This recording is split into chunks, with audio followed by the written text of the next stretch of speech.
Today's story is about a girl who was never given a choice until she chose for herself.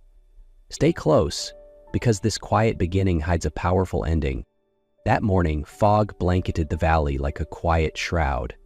The distant bell of the village church echoed softly, reverberating through Jasmine like the world itself was slowly closing in. She stood by the window, her palm resting gently against the cool glass. Down the hill, the rows of vineyard reached out beneath the pale mist, like memories tucked away in the cracks of forgotten time. Jasmine Bellini, 19, the only daughter of a violinist who once lived for music but fell to ruin in the name of love. Her father had left when she was still a child. Since then, her mother, Sylvia, had become the sole force in Jasmine's life, not through love, but through a hard grip of control and calculation. And this morning, Sylvia wasn't just making a decision. It's all arranged, her mother said flatly as Jasmine stepped down the staircase. He's a respectable man, steady.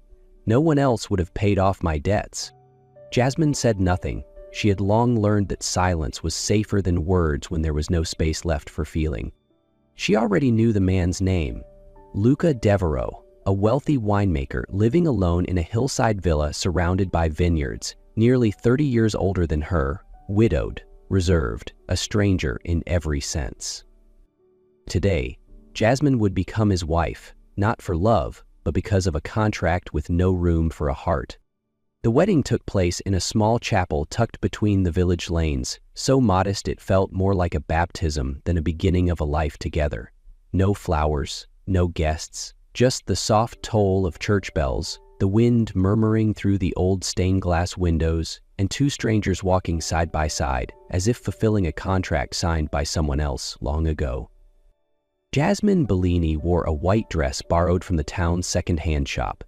The lace at the neckline scratched her skin, like a reminder that this was not a dream, but a transaction. Her eyes held no spark, only a haunting stillness of quiet surrender. Beside her, Luca Devereaux stood tall, his expression unreadable. He didn't take her hand, didn't look at her for more than a passing glance. When the priest finished speaking, Jasmine gave the faintest nod, not in agreement, but in inevitability. After the ceremony, a deep brown car carried them up a winding road toward the hills. Luca's estate came into view among the endless vineyards, its stone walls aged, its terracotta roof steeped in quiet history. Jasmine stepped inside like someone being locked in a beautiful cage. Everything was elegant, in perfect order, too polished for her to feel real. No one said, "Welcome." No one asked, "Are you all right?" Luca only opened a door and said, "Your room is this way. If you need anything, just call."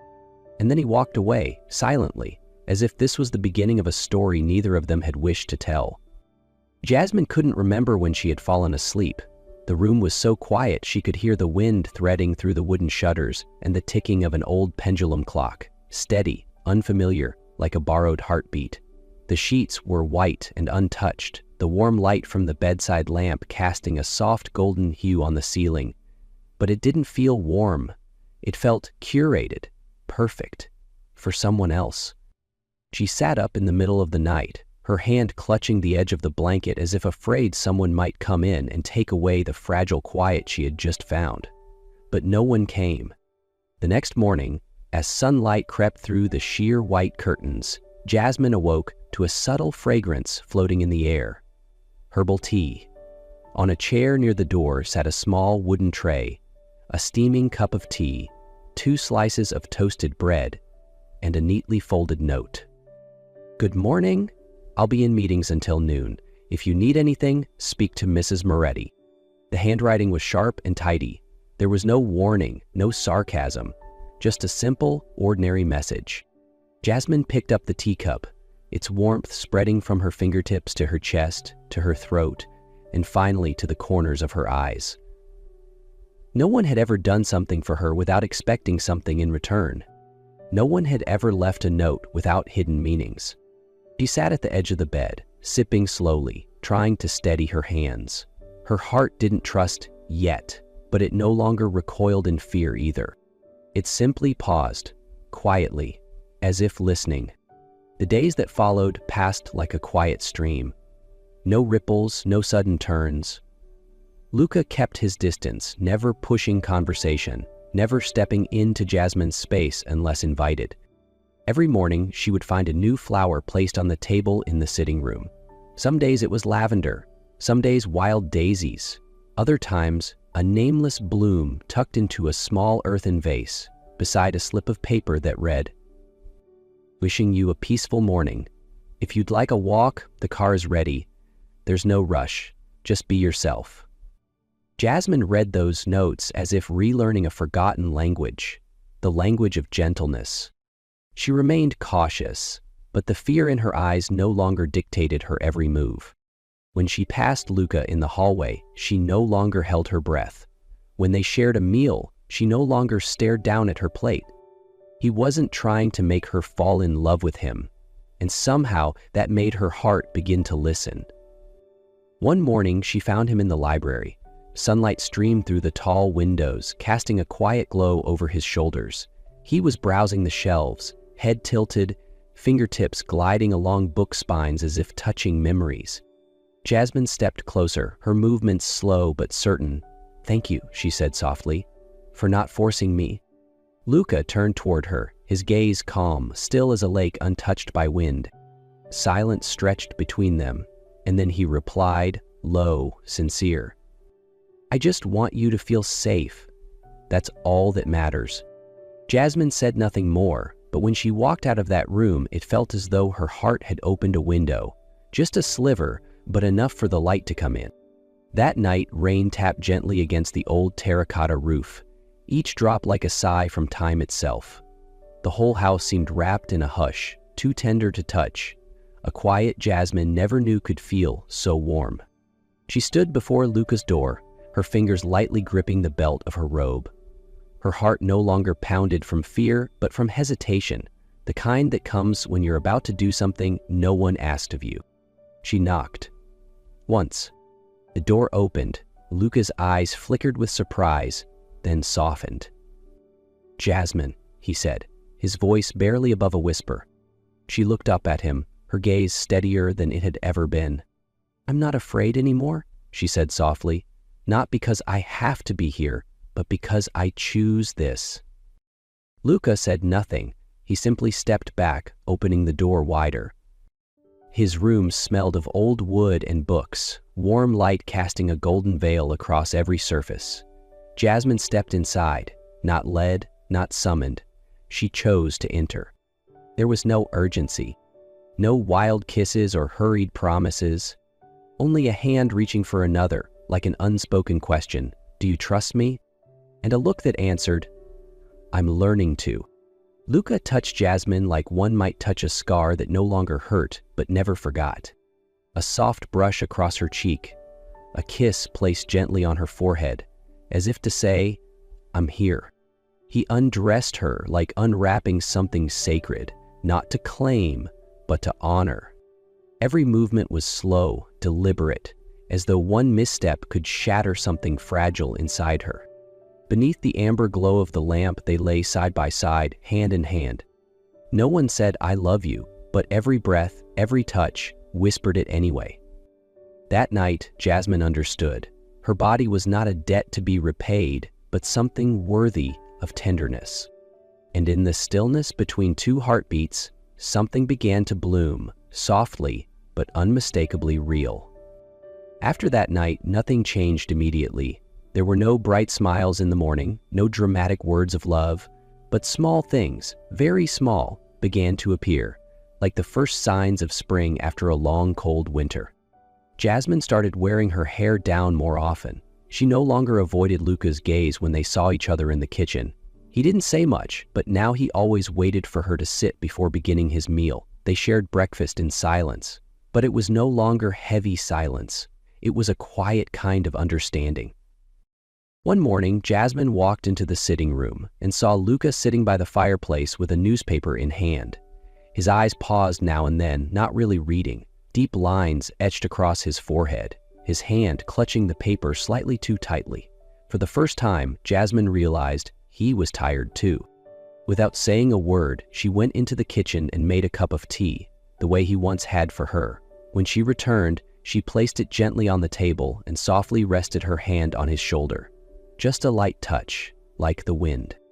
Luca looked up, and in his eyes there was no image of power, no guarded strength, only a man learning how to soften. He didn't speak, he only exhaled, a deep breath as if for the first time he allowed himself to release it. That afternoon, the sky hung heavy, as if carrying a truth not yet spoken. The last rays of sun quietly slipped behind the hills. Jasmine was organizing a few books in the library when she heard the slow, measured footsteps behind her. It was Luca. He didn't speak at first. He stood by the window, his gaze drifting toward the autumn-cellaring vineyard beyond. "There's something I need to tell you," he finally said, voice low. "Something I should have told you sooner. About your mother. About the real reason for this marriage." Jasmine lifted her head. Her heart skipped a beat. Luca turned, and in his eyes wasn't the usual calm, but a deep, restrained sorrow. "Your mother, Sylvia, she's in the final stage of cancer. When she came to see me, she didn't beg, didn't cry. She just said, 'I won't be here much longer. I can't leave my daughter alone.'" Each word fell heavy, sinking into Jasmine like stones. She stepped back, gripping the edge of the bookshelf as the world tilted slightly beneath her. All her resentment, hurt, and anger crumbled, giving way to a raw, aching realization. The next morning, she left the villa. Her mother's house was just as she remembered, small, sunlit, quiet. But this time, it didn't feel empty. It felt like the last place still holding something she once lost. Sylvia lay on the bed, so thin Jasmine's heart ached. When she entered, her mother turned, trying to smile. "You came back," Sylvia whispered, her voice as soft as mist. "Mama," Jasmine choked, tears falling faster than she could catch. "I'm sorry. I thought you didn't love me. I blamed you." Sylvia reached out, her hand trembling but still steady in its love. Jasmine rushed forward, kneeling by the bed, wrapping her arms around her mother. "I was just afraid I wouldn't have enough time to be there for you," Sylvia said, breath broken. "I knew the way I chose wasn't what you wanted, but it was all I had left to give." Jasmine held her tighter, her tears soaking into the shoulder of her mother's gown. "I understand now. I'm not angry. You did everything for me. I just wish I'd seen it sooner." Sylvia smiled, the first smile without strain. "As long as you understand, that's enough." And in that quiet embrace, where their tears blended into one rhythm, Sylvia closed her eyes, softly, like a leaf falling to earth. She didn't leave alone. She left in the arms of the daughter she loved more than life. Luca never left Jasmine's side during the funeral. He stood behind her as she cried over the casket, held her hand when mourners came, and stayed beside her in silence as dusk settled over the cemetery. He said nothing, but his presence, quiet, steady, was the only thing that kept Jasmine from falling apart. After the funeral, Jasmine returned to Luca's villa, not out of duty, but because she needed space to steady herself again. The house was as quiet as ever, but inside her, everything had changed. One afternoon, Luca took her to the winery, the place where everything began for him. There were no employees, no formalities, just the two of them, standing in the sunlit wooden room. In his hand was a small black envelope. "Jasmine," he called her name for the first time since her return. "I once took your freedom with a choice that wasn't yours." She looked at him, no longer avoiding his eyes. "And today," he continued, voice calm but certain, "I want to give it back to you." He opened the envelope and handed her a stack of documents, the winery, the villa, the entire estate, now in her name. Not out of obligation, not to keep you, but because you deserve to choose for yourself.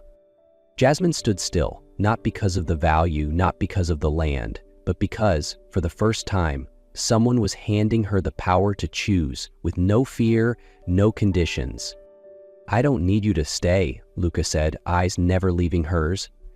"I only need you to know what you want." She stepped forward, gently placed her hand on the folder. "I do," she whispered. "For the first time, no one is choosing for me. and I choose to stay." They left the villa on a soft spring morning. No farewells, no ceremony, just an old pickup truck, a few boxes of books, a basket of flowers, and two people sitting side by side in silence, not to escape, but to begin again. The new house sat at the end of a dirt road, beside a still, quiet lake. It wasn't grand nor polished, whitewashed walls, a red-tiled roof, sea-green shutters. But the moment Jasmine stepped inside, she knew. This wasn't property. It was home. "I don't need luxury," Luca said, setting down a box of books in the living room. "I just need a place where we can be ourselves. No roles, no weight." And they began not with big promises, but small acts. Planting flowers by the porch, picking paint for the bedroom wall, hanging the first photo they took together above the fireplace. Every evening they sat on the wooden steps, watching the lake shift colors beneath the sunset. Few words were spoken, yet within those silences, something full, something healing, quietly bloomed. Before the seasons turned, there were many evenings of quiet reflection. Jasmine would sit by the window, a book untouched in her lap, listening to the breath of the lake. Sometimes Luca would read beside her. Sometimes they just listened, not to music, but to the sound of peace growing roots. The seasons changed once more over the quiet hillside, and the jasmine flowers she had planted now bloomed in gentle waves along the porch. The days passed unhurried, uneventful, but within each one, the most extraordinary thing had grown. A family. After all these years, Jasmine no longer measured time by her wounds. She counted it in shared meals, quiet gestures, and the laughter of a child echoing through a home that once held only silence. Matteo, their little boy with eyes just like hers, now ran freely through the garden, calling Mama, Papa, with laughter as clear as sunlight. One evening, Luca brought Jasmine out to the porch, where golden light stretched over the lake, like time learning to breathe slowly. He didn't need to say much. In his hand was a silver necklace, strung with 5 small stones, one for each year they had walked side by side. Not loud, not perfect, but real. Not for the worth, he said, but because each year was a kind of miracle. Jasmine took his hand and held it tight. "I once didn't believe I could be loved," she whispered, "but now I know. Love doesn't have to strike like lightning. Sometimes love doesn't roar. Sometimes it's a seed, buried, growing, becoming a life, not loud, but lasting." If this story touched something in your heart, don't forget to like, share, and subscribe. Tell us in the comments. Have you ever felt love grow where you least expected it? Until next time, keep your heart open. You never know what quiet miracles are waiting. And maybe, somewhere in your quiet life, love is already growing, not loudly, but deeply.